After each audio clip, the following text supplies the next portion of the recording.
Il est 22 heures. Bienvenue à vous dans cette nouvelle édition. Voici les principaux titres.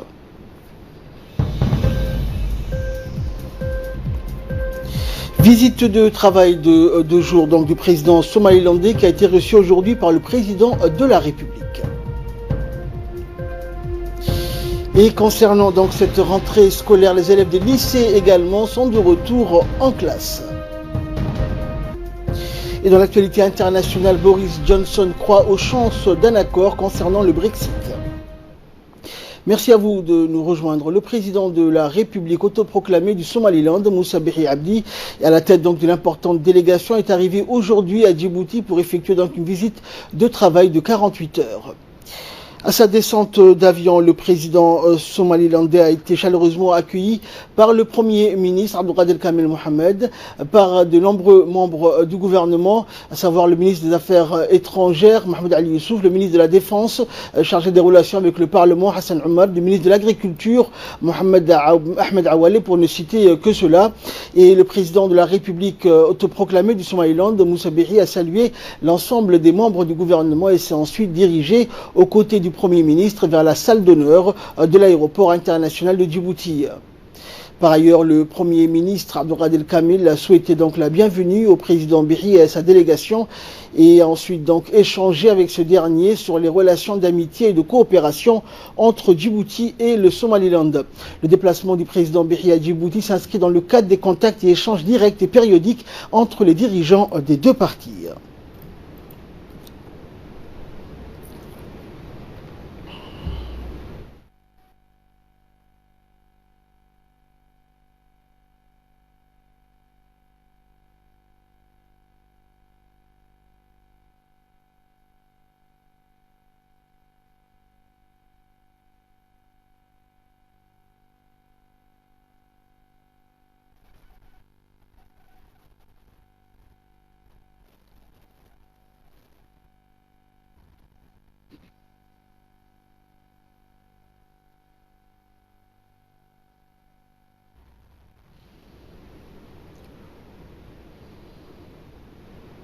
Et après la réunion au salon VIP de l'aéroport avec le Premier ministre, direction à présent le palais de la présidence où le président Bihi donc a été reçu par le président de la République Ismaël Omar Guelleh.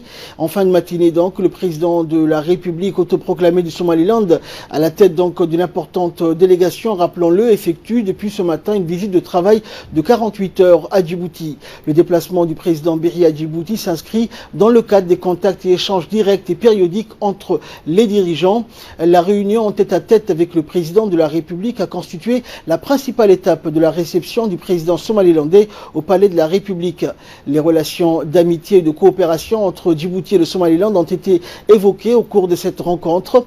Les discussions ont ensuite été étendues au partenariat stratégique que les deux parties entretiennent dans plusieurs domaines d'intérêt majeur, notamment la complémentarité économique et la coopération sécuritaire. À noter également que l'audience en aparté avec entre le chef de l'État djiboutien et le président Bihi a été précédé d'une réunion de travail élargie aux principaux collaborateurs des deux dirigeants. Et les perspectives de plus grande collaboration et échanges économiques qui s'offrent aux deux parties à l'aube de leur donc, interconnectivité de plus en plus générale et relayée entre autres par une mutualisation de leur système de télécommunication et par un renforcement significatif des voies de jonction ont été abordées lors de cette réunion élargie de travail. Et à ce propos, les échanges ont surtout porté sur les potentialités commerciales nouvelles qui sont susceptibles d'être exploitées par les deux parties à l'orée de la réalisation désormais quasi achevée de la route Djibouti-Somaliland. Le ministre des Affaires étrangères du Somaliland et ses collègues de la défense, de l'élevage et de la pêche ont pris part donc à cette audience de travail. Et côté djiboutien, l'on pouvait compter le Premier ministre, les ministres des Affaires étrangères, de la Défense et chef de la sécurité nationale sont les membres du cabinet du président de la République qui ont assisté à cette réunion. En effet, donc, Djibouti et le Somaliland on partage des liens exceptionnels tirant leur caractère privilégié à travers une communauté de culture, de langue, de valeurs et de proximité territoriale immédiate.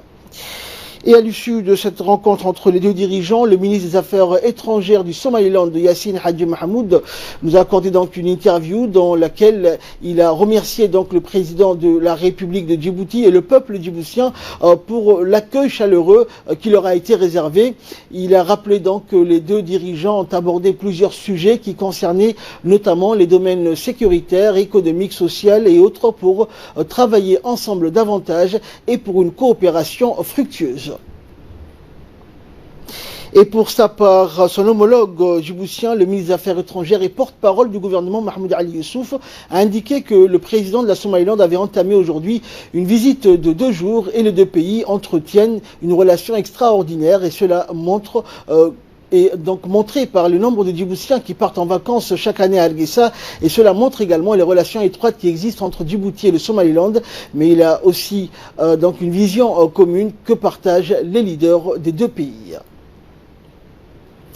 Également dans l'actualité, après l'enseignement fondamental hier lundi, c'est aujourd'hui donc la rentrée scolaire pour les établissements de l'enseignement général et technique.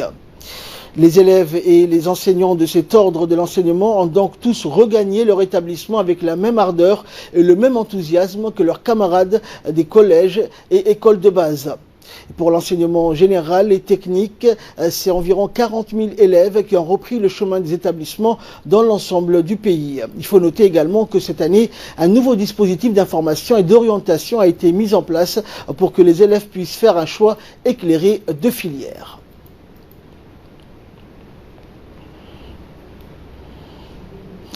Et à l'occasion de cette rentrée des classes des lycéens, le ministre de l'Éducation nationale et de la formation professionnelle, Moustapha Mohamed Mahmoud, accompagné de hauts responsables de son département, dont le secrétaire général, les directeurs généraux ainsi que les conseillers techniques, a sillonné aujourd'hui les différents lycées de la capitale. La délégation ministérielle a successivement visité le lycée de PK12, le lycée de Balbala, le lycée industriel et commercial et enfin le lycée de Djibouti. En effet, ils sont passés de salle en salle pour recevoir de la part des formateurs de différentes informations détaillées telles que les compositions de métiers à préparer, les chances d'insertion et les conditions d'accès à ces métiers.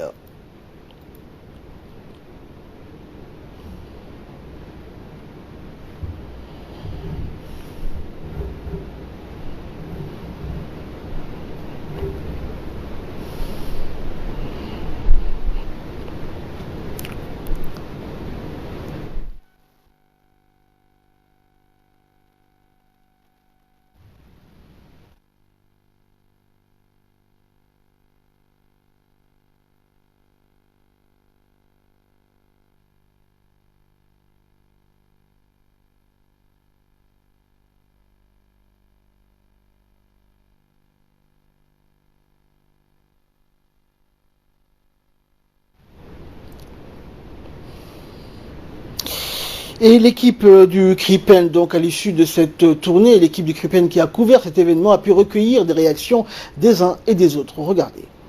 Je m'appelle Asmina Sadomar, je viens du collège du Sam de Blois. Et je suis très émue d'être au LIC aujourd'hui. Oui, la rentrée scolaire. Le LIC, je le trouve vraiment joli et hyper grand. Et en termes d'accueil des enseignants, je leur remercie infiniment. Et on m'a expliqué plein de choses. En fait, moi, je réalisais que le logistique, le commerce, c'est bien pour moi parce qu'on a évolué à Djibouti. Je compte devenir, Inch'Allah, une commerçante et avoir mon propre entreprise et travailler indépendante. Et hormis donc la capitale, les régions de l'intérieur ne sont pas en reste. En effet, la rentrée scolaire de l'enseignement fondamental et moyen de l'année 2019-2020 s'est bien déroulée également dans la région d'Arta. Une forte délégation conduite par le préfet de la région, Abdullah Hidrar, et des représentants des départements de l'éducation dans cette région ont entrepris tôt donc hier une visite d'inspection concernant cette rentrée scolaire dans les différents établissements de la ville d'Arta et des localités. Et pour ce qui est des chiffres dans l'enseignement fondamental, quelques 3248 élèves ont retrouvé le chemin de leur classe. Alors que dans l'enseignement, donc fondamentale, quelques 1550 élèves ont repris leur cours et pour la deuxième année consécutive, les élèves de l'enseignement fondamental étaient habillés de la tenue vestimentaire et pour la première fois, les élèves de l'enseignement moyen étaient tous et toutes habillés de la tenue en vigueur.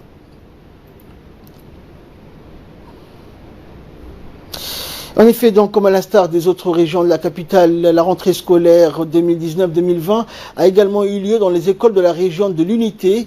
Et c'est tôt hier, donc, une délégation conduite par le préfet Mohamed Cheikhou et composée des autorités civiles et militaires du pays ont entrepris donc une tournée et ont sillonné dans les établissements pour superviser le bon déroulement de cette rentrée scolaire. Au total, 9000 élèves ont été accueillis dans l'ensemble des écoles de l'enseignement fondamental de la région de Dikil, dont 5900 élèves inscrits aux écoles de base et 3100 au collège de la région de l'Unité.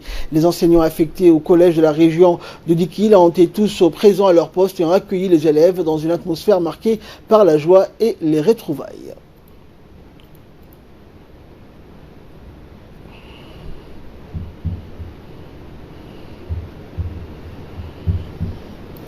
Dans les écoles de base. Donc nous avons aussi cette année une nouvelle école qui vient d'ouvrir ses portes, c'est l'école de Banta. Nous remercions énormément Monsieur le Préfet qui nous a permis d'acheminer tous les mobiliers scolaires vers cette école. Toujours dans le cadre de la transformation du projet transformateur du ministère de l'Éducation, initié par le ministre de l'Éducation nationale, cette année, tous les élèves des écoles rurales auront la tablette éducative. Ces élèves vont travailler avec la tablette éducative et pour cela, le ministère a pris toutes les dispositions nécessaires pour que ces écoles soient équipées en matériel, c'est-à-dire panneaux solaires, matériel informatique, photocopieuses, ordinateurs, des bibliothèques bien garnies. Donc là aussi, nous remercions le ministre de l'Éducation nationale et nous remercions aussi le conseil régional, le chef de corps de Riyad d'Ekil pour avoir participé, pour nous avoir facilité aussi à participer à toutes les opérations de nettoyage qui s'est réalisées dans les écoles pour pouvoir bien se préparer à la rentrée, à cette rentrée. Merci. Direction la région d'Obok, à présent où la rentrée scolaire était également effective. Depuis hier, les responsables régionaux de l'éducation accompagnés des autorités ont supervisé le bon déroulement de cette rentrée des écoles fondamentales. Et rappelons que pour la deuxième année consécutive, les élèves des écoles de base étaient habillés de la tenue vestimentaire et les uniformes ont été également donc institués pour les collégiens. Et cette tournée donc des établissements fondamentaux de la ville d'Obok a été conduite par le préfet Hassan Dabalé et par les responsables du conseil régional et de l'agence donc branche éducative de la région d'Obok.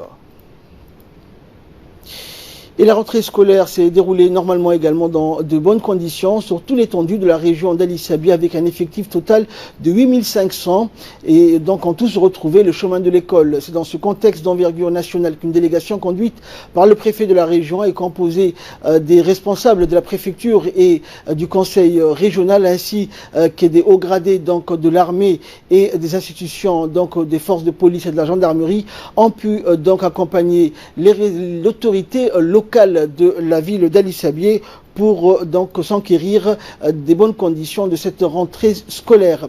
À travers ces visites, la délégation a pu donc s'enquérir des conditions d'accueil également des élèves par leurs enseignants très présents à leur poste. Ainsi, les responsables d'établissements et professeurs étaient également présents pour accueillir les élèves pour cette nouvelle rentrée scolaire.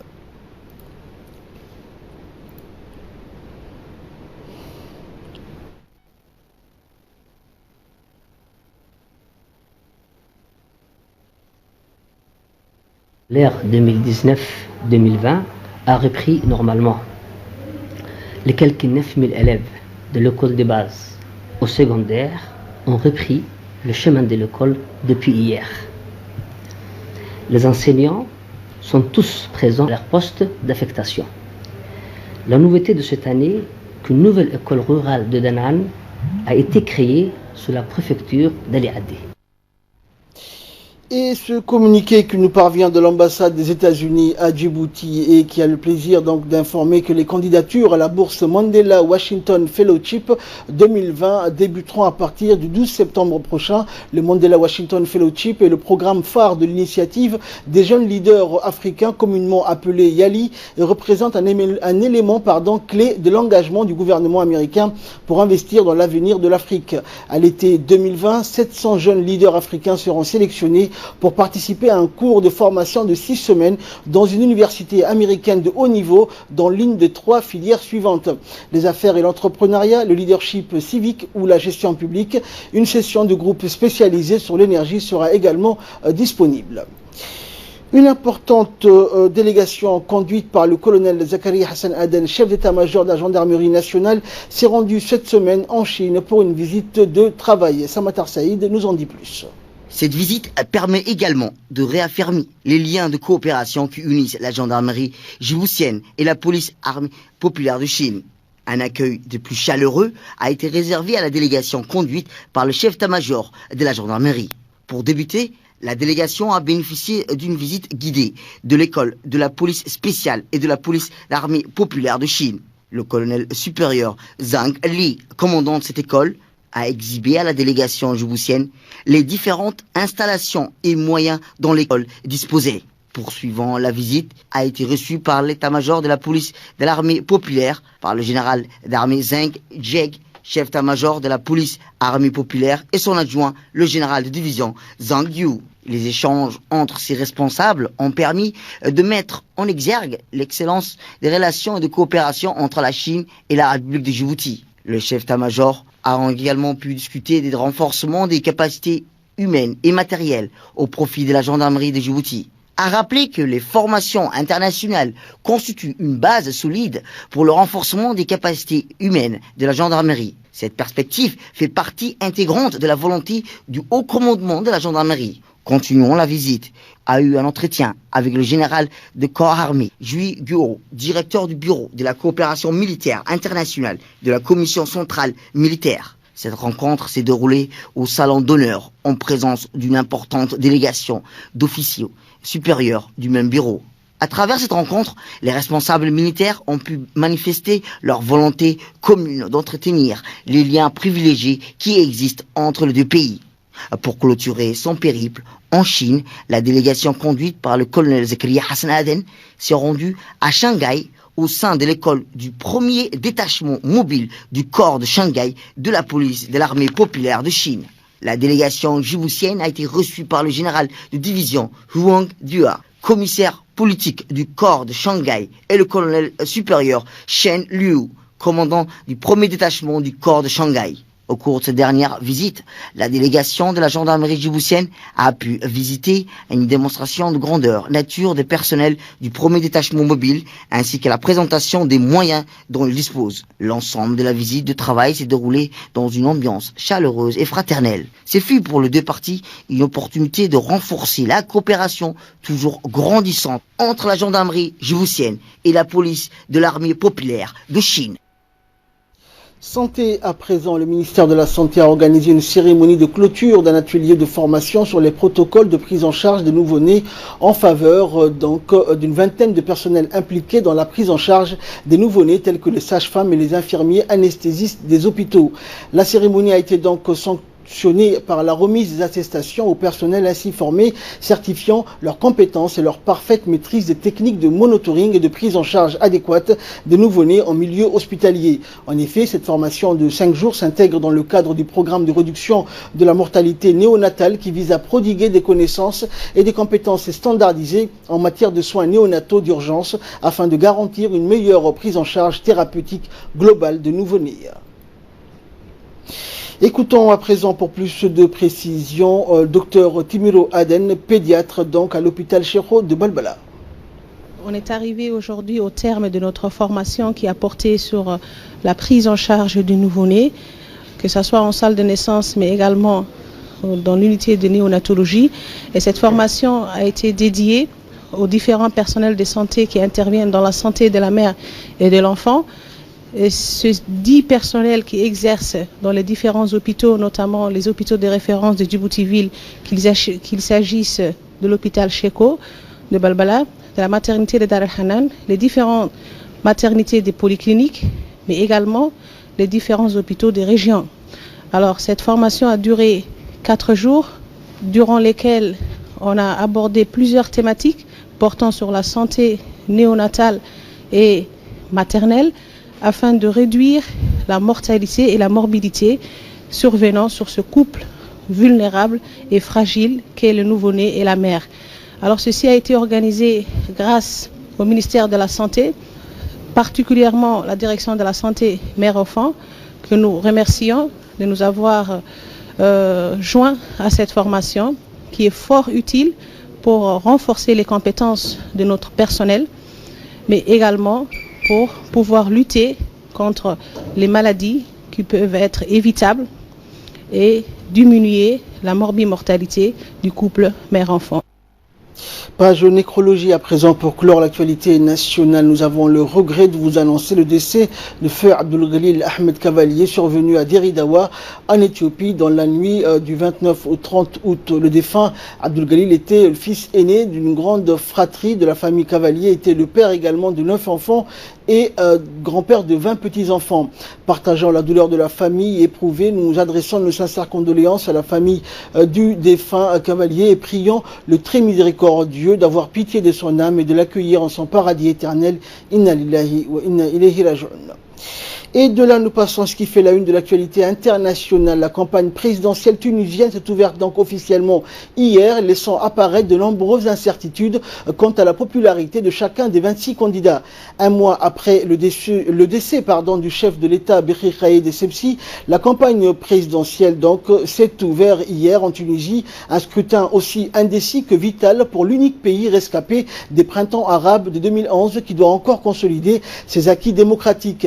Le 25 juillet, le décès du président Essebsi, à quelques mois de la fin de son mandat, a bouleversé le calendrier électoral. Initialement prévu le 17 novembre, l'élection présidentielle aura finalement lieu le 15 septembre. 7 millions de Tunisiens sont alors appelés aux urnes après une vigoureuse opération d'inscription sur les listes électorales qui a permis d'atteindre de nombreux jeunes très abstentionnistes lors des élections municipales de mi-2018.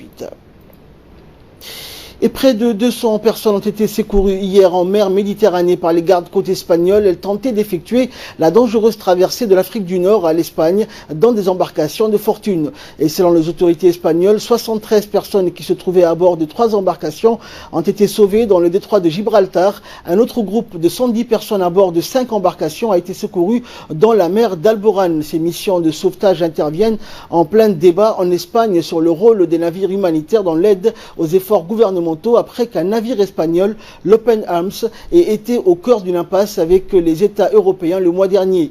Parallèlement en Sicile, 29 migrants libyens ont débarqué d'un navire de la marine italienne dans le port de Pozzallo. Depuis le début de l'année, un peu plus de 18 000 arrivées ont été enregistrées selon les chiffres du ministère de l'Intérieur, soit une baisse de 39% par rapport à la même période l'an dernier. Boris Johnson ne veut pas d'élection anticipée et s'accroche tant qu'il peut à la date prévue du 31 octobre pour le Brexit. Le chef du gouvernement est très contesté pour avoir décidé de suspendre le Parlement de la semaine prochaine au 14 octobre, ce qui est largement vu comme une façon de museler les députés et les empêcher de chercher à retarder le Brexit. Un Brexit qui s'annonce dur, sans accord avec l'Union européenne, Bruxelles ayant écarté toute renégociation du texte signé par Theresa May. Pourtant, Boris Johnson l'a répété, il croit toujours aux chances d'un nouvel accord avec les négociateurs européens, même si ceux-ci ont plusieurs fois écarté cette hypothèse. C'est pour cela que nous devons rester unis, a-t-il conclu lors de cette très brève allocution. Et c'est la fin de ce journal. Merci de l'avoir suivi. Excellente soirée sur Télé Djibouti.